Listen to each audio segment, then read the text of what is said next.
नमस्कार, बहुत स्वागत है आपका इंडिया न्यूज पर। मैं हूं पिंकी धनखड़ आपके साथ और बड़ी खबर के साथ शुरुआत कर लेते हैं। नमस्कार, आपके साथ हूं राजीव शर्मा। आप देख रहे हैं वोटों की गिनती शुरू हो गई। सुबह के 8 बज गए। सबसे पहले पोस्टल बैलेट से गिनती हो रही है। महाराष्ट्र में महायुति और एमवीए आमने सामने। झारखंड में एनडीए और इंडिया में टक्कर है। यूपी उपचुनाव में एसपी बीजेपी में सीधा मुकाबला। पोस्टल बैलेट की शुरुआत हो गई, यानी गिनती शुरू होने का मतलब प्रक्रिया शुरू हो गई है।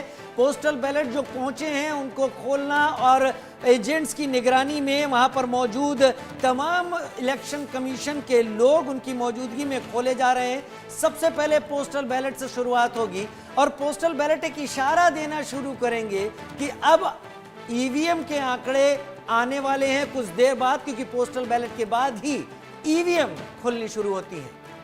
तो वो इंतजार अब खत्म होने जा रहा है, जिसका लंबे समय से ये इंतजार चल रहा था और पूरी रात लोगों ने जाग कर गुजारी है कि अब गिनती जो है बस शुरू होगी। कुछ घंटों का समय जो बचा हुआ था वो खत्म हुआ। और चलिए सीधा अब चलते हैं, संजय निरुपम कुछ कह रहे हैं, सुनते हैं। लाडकी बहन योजना शेतकऱ्यांसाठी, कामगारांसाठी, तरुण वर्गासाठी आणि संपूर्ण महाराष्ट्रात जे काही डेव्हलपमेंटचं काम, मुंबईमध्ये जो डेव्हलपमेंटचं काम त्याच्या आधारावर एक आमच्यासाठी मोठ्या प्रमाणात मतदान झालेलं आहे आणि तो मतदान आता निकाल म्हणून समोर येईल आणि तुम्हाला असं समजेल की 165 70 असा काही एक सीट महायुतीचे खात्यात येईल। तुमच्या समोर असणारे उमेदवार त्यांनी देखील विश्वास व्यक्त केलेला आहे, परंतु तुम्ही किती मताधिक्याने पुढे असाल काय सांगाल?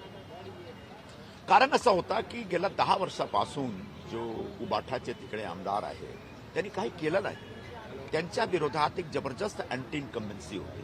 त्यांनी त्यांच्या जो लोकांपर्यंत एक जो संपर्क ठेवायला पाहिजे आणि एरियाचा क्षेत्राचा जो विकास केला पाहिजे तो विकास करू शकले नाही। याच्या विरोधात एक जबरदस्त मतदान झाली आहे। नंतर एक लाडकी बहन योजनाचा पण एक जबरदस्त तिकडे प्रभाव आहे, परिणाम आहे। हिंदी में जानना चाहेंगे कि आज चुनाव का रिजल्ट जो है आने वाला है, आप सिद्धिविनायक के चरणों में आज क्या भावना है इस समय? सज्जन निरुपम जो उम्मीद जता रहे थे कि एनडीए बेहतर प्रदर्शन करने की तैयारी में है वहां पर, लेकिन कौन करेगा बेहतरीन प्रदर्शन वो तो ईवीएम के बाद पता चलेगा। तैयारी फिलहाल पिंकी पूरी हो चुकी है। जो भी लोग अंदर जाने की तैयारी में हैं काउंटिंग सेंटर पर या जा चुके हैं, उनकी देखिए पूरी एक एक चीज की जांच हो रही। बिल्कुल राजीव, जिस तरीके से देख पा रहे हैं कि सुबह सवेरे से ही यहाँ पर ये तैयारियां लगातार इंडिया न्यूज के माध्यम से दर्शकों तक पहुंचाई है, दिखाई है, और उसी के साथ ये तस्वीरें जो अब महज कुछ ही वक्त में साफ होनी शुरू हो जाएंगी।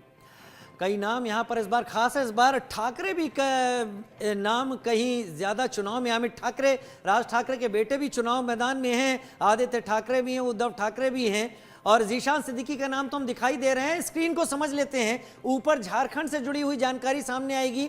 अभी 0 है, लेकिन कुछ देर में सभी पार्टियां चाहेंगी कि उनके हक में आंकड़े बदलने शुरू हो और वो एक ऐसे नंबर पर आए जहां पर मेजॉरिटी उनके पास हो। और बाईं तरफ उत्तर प्रदेश में वो 9 सीटें जहां पर उपचुनाव हुए हैं, बड़े फेसेस साथ में हैं। पिंकी बिल्कुल बिल्कुल राजीव, और जिस तरीके से अभी स्क्रीन पर ये 0 आपको नजर आ रहा है, थोड़ी देर में यहाँ पर रुझान आने शुरू हो जाएंगे और उसी के साथ की तस्वीरें भी जो है वो बदलनी शुरू हो जाएंगी। आपने अभी बात की जिशान सिद्दीकी की, तो देखना होगा जिशान सिद्दीकी पर भी सभी की निगाहें जो है वो टिकी हुई हैं, क्योंकि उनके पिता की जिस तरीके से हत्या की गई उसके बाद वो इमोशंस जो थे लोगों के जुड़े हुए वो यहाँ पर काम आते हैं, यानी ये देखना होगा।